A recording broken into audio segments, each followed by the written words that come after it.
बहुत मारा, बाल पकड़ के, दाढ़ी पकड़ के, जैसे चाह मारा। और जब मारते मारते मन भर गया तो एक चौकीदार को बुलाया, कहा लाओ लाठी, और पकड़ के हाथ इसके चुत्तर पर इतना मारो कि उसको ठिकाना लगा। तो बड़ी मार मारा, कसम अल्लाह को, तो हमको थप्पड़ जितना मारा सब कसम अल्लाह कह रहे हैं। हमको अभी बहुत डर लग रहा है, जैसे लगता है कि हम कौन से देश में पैदा हो गए।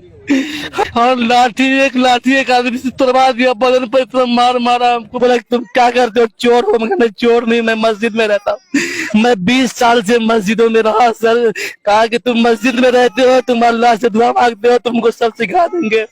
जो नहीं बोलना था सारी बातों को बोलना शुरू किया। बड़ा सवालिया निशान खड़ा होता है नीतीश कुमार सुशासन बाबू के प्रशासन पर कि आखिर प्रशासन किस प्रकार से एक मुस्लिम इमाम जो मदरसे में शिक्षक भी हैं उसको पकड़ते हैं, उसकी दाढ़ी पकड़ के उसको मारते हैं और उसको जाति सूचक गालियां देते हैं। इतना ही नहीं, ये भी कहते हैं कि तुम मुसलमान हो, अल्लाह तुम्हें बचाएगा, तुम बुला उस अल्लाह को, कौन अल्लाह तुम्हें बचाता है। इससे पैसे वगैरह भी लिए गए छोड़ने के बाद? जी 25,000 रुपया। 25,000 या 2500? 25,000। 25,000। एसपी साहब अगर उसके हक में सही फैसला नहीं देते हैं या इन पे कार्रवाई नहीं होती है तो हम लोग एहतजाज करेंगे। बेनीपट्टी का प्रशासन जो है ना, ये अपने आप को दमनगिरी दिखा रहा है, समझ गए? और उस दमन से पला नहीं पड़ा है इसको। जिस दिन पला पड़ जाएगा इस पुलिस वाले को, उस दिन प्रशासन का जो है ना सब हिटलरगिरी निकल जाएगा बेनीपट्टी प्रशासन को। नमस्कार, स्वागत है आप सभी का बदलता हिंदुस्तान पर। अभी मैं मौजूद हूं मधुबनी जिला के बेनीपट्टी प्रखंड क्षेत्र के कटैया गांव में। आपको बताते चले, सोशल मीडिया पे आपने मोहम्मद फिरोज का ये वायरल वीडियो जरूर देखा होगा। मोहम्मद फिरोज जो कि बेनीपट्टी अनुमंडल क्षेत्र के कटैया गांव निवासी हैं। मोहम्मद फिरोज के साथ बेनीपट्टी पुलिस के द्वारा बर्बरता का मामला सामने आया है। मोहम्मद फिरोज ने वीडियो बनाकर जो आरोप लगाया है बेनीपट्टी पुलिस के ऊपर, वो गंभीर आरोप है और कहीं ना कहीं इस मामले को लेकर वीडियो वायरल हुआ है और ग्रामीण आक्रोशित हैं। और राजेश यादव जो कि प्रमुख भी हैं और इस गांव के ग्रामीण भी हैं, उन लोगों के द्वारा नेता प्रतिपक्ष तेजस्वी यादव को इस बात की सूचना भी दी गई है। और नेता प्रतिपक्ष तेजस्वी यादव कल यानी 3 फरवरी को बेनीपट्टी के कटैया पहुंचने वाले हैं, मोहम्मद फिरोज से मिलेंगे और बेनीपट्टी प्रशासन के इस दुर्व्यवहार को उजागर करेंगे। तो बताते चले, इस मामले को लेकर कई लोग कल एसपी साहब से मिले और एसपी साहब को उन्होंने आवेदन दिया और एसपी साहब से कार्रवाई की मांग की गई। क्या नाम हुआ आपका? मोहम्मद अमीरुल हक हुआ, घर कटैया। क्या मामला हुआ था मोहम्मद फिरोज के साथ, क्या जानकारी? फिरोज के साथ ये हुआ था कि वो आ रहे थे, उनको रास्ते चेकिंग में है ना, उनको रोका गया तो वो रुके और रुकने के बाद में उन पर जो है गाड़ी पर लाठी डंडा बरसाने लगे। वहां तक के यहीं तक नहीं हुआ कि उन्होंने गुहार भी लगाया कि सर क्या बात है, छोड़ दीजिए। यहाँ तक पैर भी छुए, लेकिन थाने में लाके उन्हें इस तरह मारा गया कि उसको देखेगा तो आंख से आंसू आ जाता है। अच्छा, जो मामला हुआ है इस पर क्या कहेंगे आप लोग? हम तो यही कहेंगे प्रशासन को कि मौलाना जो है फिरोज अपने ससुराल से आ रहे थे तो रास्ते में मौलवी समझ करके इसको रोका और रोक करके जो है इसको बहुत मारा गया है। बेचारा हॉस्पिटल में एडमिट है, इसलिए प्रशासन की बहुत बड़ी। कहाँ से आ रहे थे वो ससुराल से आ रहे थे। कहाँ ससुराल हुआ उनका? सुने और कहाँ पर रोका गया उनकी गाड़ी? यही मोहम्मदपुर के बीच में उसको रोका गया था। बेनीपट्टी का प्रशासन जो है ना, ये अपने आप को दमनगिरी दिखा रहा है, समझ गए? और उस दमन से पला नहीं पड़ा है इसको। जिस दिन पला पड़ जाएगा इस पुलिस वाले को, उस दिन प्रशासन का जो है ना सब हिटलरगिरी निकल जाएगा बेनीपट्टी प्रशासन को। ये किसी को भी मारपीट देता है कहीं भी। क्या समझते अपने आप को हिटलर है क्या? उसको पला नहीं पड़ा है कि कटैया का आदमी है, ये छोड़ेगा नहीं। कल आने दीजिए तेजस्वी यादव को, छोड़ेगा नहीं इसको। पूरा मूड बना लिया कि प्रशासन, पूरा मुंड नहीं, हम तो करे कि अभी थाना, चलो थाना घेराव करते हैं, अभी थाना घेरते हैं। अगर मौलाना फिरोज साहब के साथ जिस तरह बर्ताव किया गया है, अगर एसपी साहब अगर उसके हक में सही फैसला नहीं देते हैं या इन पे कार्रवाई नहीं होती है तो हम लोग एहतजाज करेंगे। एहतजाज करेंगे। तेजस्वी यादव भी आ रहे हैं, मालूम पड़ा है? हाँ, वो आ रहे हैं और उनके साथ हम लोग पूरे इलाके के लोग, अगर वो नहीं कार्रवाई करते हैं, नहीं इंसाफ देते हैं तो पूरे इलाके के लोग हम लोग उसके खिलाफ एहतजाज करेंगे।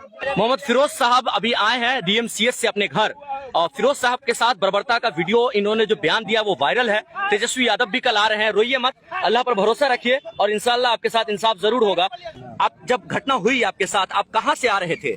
सुने ससुराल से आ रहे थे ससुराल से आ रहे थे। जी। कौन से तारीख की घटना है ये? 29 जनवरी सुबह 9 बजे करीब 29 जनवरी की घटना है। क्या घटना हुई थी, थोड़ा डिटेल में बताइएगा प्लीज। मैं आ रहा था, हम समझे धुनी बहुत तेज थी, हमें क्या पता कि लोग पुलिस वाले खड़े हैं। बिल्कुल। हम समझे कि ऐसे लोग खड़े हैं, भीड़ भाड़ है, हम आगे बढ़ गए, बाद में आवाज दिया और रोक के जब लेट किए रोकने पर तो लाठी हमारे गाड़ी पे लगा दिया।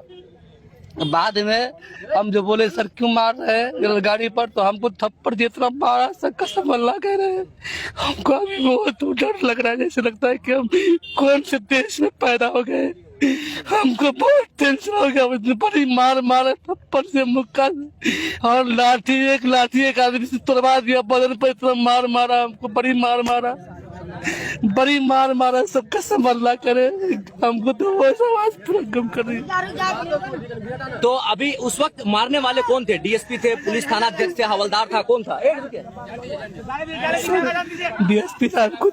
डीएसपी साहब प्रशिक्षु जो है। जी सर, वो तेजस्वी यादव संज्ञान ले लिए हैं, कल वो आने वाले भी हैं, क्या करिएगा इस पर? और सर वो वहां से लग गाड़ी में, मैं कहा कि फोन से एक मतलब बात करा दीजिए सर, एक कल अपनी माँ बाप से, भाई बहन को ऐसे बात करा दीजिए, लेकिन कोई बंदा तैयार नहीं हुआ मुझसे बात कराने के लिए। पानी भी आप मांगे, पानी भी नहीं दिया गया। जी सर, पानी नहीं बल्कि हर काम करिए।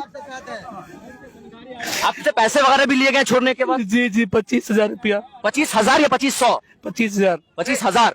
जी बहुत रिक्वेस्ट के बाद, बहुत मन्नत समाजत के बाद रूम में जब लाया सर, मैं समझा क्या पता है कि हमको 10-15 मिनट के बाद सर छोड़ देंगे, लेकिन रूम में बंद कर दिया गया। जो एक मुंशी जी बैठते हैं उसके अंदर में एक रूम है, उस रूम में मुझे बंद कर दिया गया, एक कैदी भी था।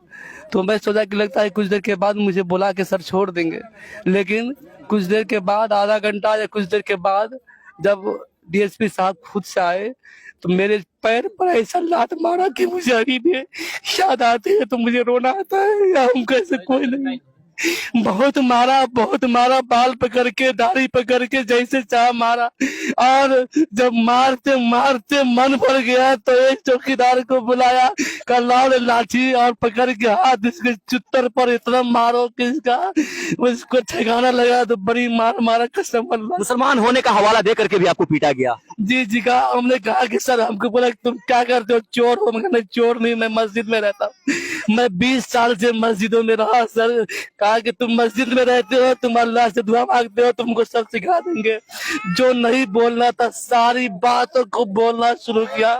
कहा तुमको तुम्हारे बाप के सामने में, तेरे बाप के सामने बुला के पीटेंगे। मैंने कहा कि सर, मेरा बाप अभी इंतकाल कर गया है, मेरी माँ भी घर पे नहीं है। कहा कि तुमको हम अभी घर नहीं भेजेंगे, तुमको तो जेल भेजेंगे, तुम्हारा तो वो हाल करेंगे कि तुमको जिंदगी भर याद रहेगा। हम पैर पकड़ने को तैयार हुए, लेकिन फिर भी कोई सुनने वाला नहीं रहा। मैं कहा सब छोड़ दीजिएगा, मुंह में पैना कर देंगे, जो मन सो बोला। मैं पानी मांगने के लिए कहा, पानी भी नहीं देने को कोई तैयार हुआ सर। बड़ी दिक्कत हुई। मैं पेशाब करने की जब लगा हमको, तो मैं गेट पीटने लगा कि सर मुझे पेशाब करना है। तो मुकेश जी एक है, छोटा बाबू करके हैं, कहने लगे तुमको तो पैंट में पेशाब करा देनी चाहिए। तो फिर 2 हवलदार को बुला करके पेशाब करवाने लग गया। 2 मरतबा 2 हवलदार पकड़ के ले गए, पेशाब करवाए। और जब मैं सोचा कि कोई मेरा प्रोत्साहन नहीं मिलेगा, तो मैं एक कागज पर एक राहगीर को पानी मांगा। पानी मांग के जब मांगा तो पानी लेके आए, और एक राहगीर को मैं अपने भांजा का नंबर लिख के दिया। और जब मैं नंबर लिख के दिया तो मैं सोचा कि फिर भी मैं इंतजार किया कि लगता है कि फोन कहीं हुआ कि नहीं हुआ। 1 घंटा 2 घंटे के बाद मैं बंदा को देखा तो बोला कि फोन कर, चला किया कि हाँ फोन कर दिया हूँ। मैं परेशान हो गया कसम अल्लाह। मैं उस दिन मैं सोचा कि मैं मर जाऊंगा, मेरे कोई नहीं। हम कह रहे थे कि मेरा कोई गाँव ग्रामीण कोई दुनिया में साथ नहीं। सब्र रखिए, ऐसे प्रशासन के खिलाफ कार्रवाई जरूर होगी। मार रहे थे, जैसा लग रहा है कि कोई बकरी या बैल को मारना। आपकी गलती क्या थी? कोई गलती मैंने कुछ भी नहीं किया था सर। आपको गाड़ी रोका जा रहा था, आप गाड़ी लेके भाग रहे थे, ऐसा कहना है? ऐसा सर, अब सर पुलिस प्रशासन जो भी कहेंगे हम उसमें हम क्या कर सकते गाड़ी हैं। रोका गया तो आप कितनी दूरी पे रुके थे? कुछ देर बस यहाँ पर आवाज दिया, मैं आगे जाके दुकान के करीब में जाके रोका। और आपको पीटना चालू कर दिया। जी हमको समझ में नहीं आया, मैं गलत कुछ बोलने भी दे, लेकिन बोलने में नहीं दिया। दाढ़ी वगैरह पकड़ के भी पीटा गया। जी दाढ़ी बाल पकड़ के हिला के उठा बैठा के जैसा चाह लाल से जैसा चाह पूरे बदन में दर्द से मैं करा रहा हूँ, रात में नींद नहीं आती है। मैं अब क्या मांग करेंगे अब आप, क्या मांग करते हैं? हम यही मांग करेंगे कि मुझे इंसाफ मिले। ठीक, सब्र रखिए, इंसाफ जरूर मिलेगा। फिरोज, बेनीपट्टी प्रखंड क्षेत्र के कटैया निवासी मोहम्मद फिरोज, जो कि मस्जिद के इमाम हैं, मदरसा के टीचर हैं, रथौस मस्जिद में 10 साल तक ये इमामत किए, और उसके ऊपर पुलिस की बर्बरता का जो वीडियो वायरल हुआ है, उसके बाद मोहम्मद फिरोज के गांव में जो लोग हैं वो आक्रोशित हैं। मोहम्मद फिरोज दरभंगा डीएमसीएच से 3 दिनों के बाद अपने घर आए हैं और ये गाड़ी में मौजूद है, और उनका बयान आपने सुना। अभी वो अपने घर आए हैं, और जो ग्रामीण है, चाहे वो किसी भी धर्म किसी भी जाति से हो, सबके दिल में एक मलाल है कि कैसे पुलिस इतनी भयानक तरीके से एक शरीफ आदमी के साथ बर्बरता कर सकती है। कल को वो कोई भी हो सकता है, किसी के साथ भी बर्बरता कर सकती है, और कोई भी इस जुल्म के खिलाफ लड़ना होगा, इस प्रशासन के खिलाफ आवाज उठानी होगी, तब जाकर समाज में प्रशासन के खिलाफ जो डर और भय का माहौल बन गया है वो खत्म हो पाएगा। क्या है इस वीडियो पर आपकी प्रतिक्रिया, आप हमें जरूर बताएं। फिलहाल के लिए बस इतना ही। तमाम अपडेटेड खबरों के लिए देखते रहें बदलता हिंदुस्तान।